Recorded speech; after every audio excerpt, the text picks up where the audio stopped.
दोपहर तक के घर के कामों से फुर्सत मिलने पर सिलाई मशीन के लिए बैठी सुधा बैग की चैन सही करने की कोशिश करते हुए बड़बड़ाई जा रही थी।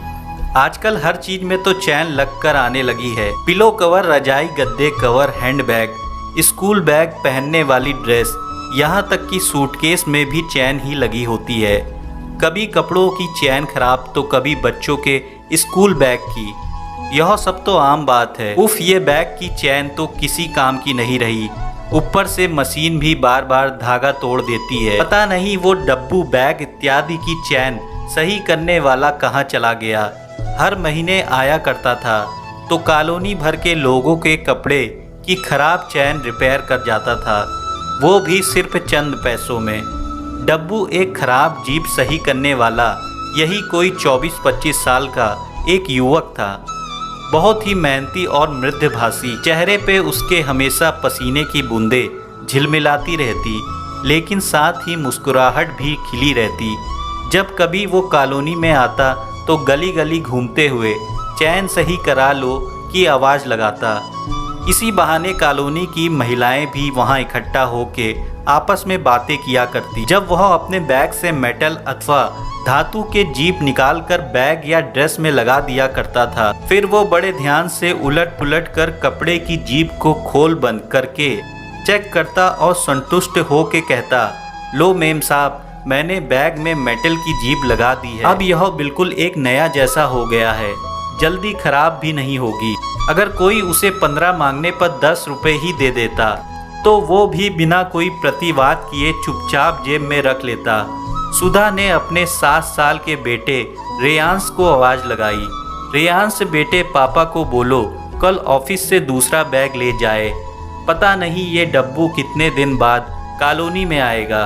थोड़ी देर बाद जब रेयांश बाहर से खेल कूद कर वापस लौटा तो उसने बताया कि उसने डब्बू को अभी कॉलोनी में आया हुआ देखा है। सुधा ने जल्दी से अपने चैन रिपेयर कराने वाले कपड़े इकट्ठे किए और बाहर निकल पड़ी। बाहर जाकर जो उसने देखा वो आश्चर्य से भर देने वाला दृश्य था।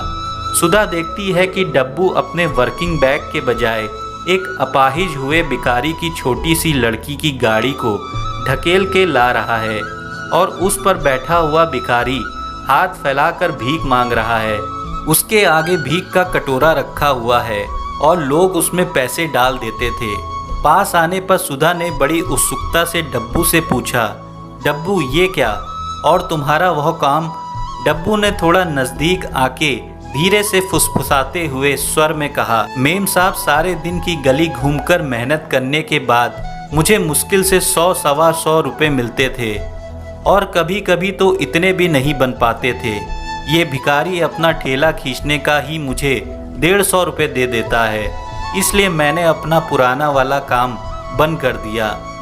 डब्बू की बात सुनकर सुधा हैरान रह गई। वह डब्बू को दूर तक भिखारी का ठेला गाड़ी ले जाते हुए देखती रही। उसके दिमाग में अनेकों बातें चलने लगी। जरा सोचिए कि काम छोटा हुआ है या हमारी सोच। हम अनायास एक भिखारी को तो उसकी आवश्यकता के अधिक पैसे देते हैं, लेकिन एक श्रमिक को उसके श्रम का उचित मूल्य भी देने में संकोच करने लगते हैं, जिससे समाज में उसके श्रम की यथायोचित उपयोगिता बनी रहे।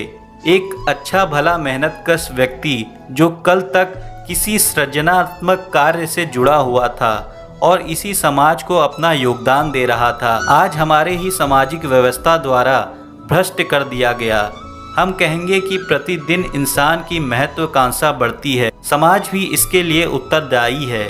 परंतु समाज किससे है? समाज तो आप, मैं, हम सभी से बना हुआ है।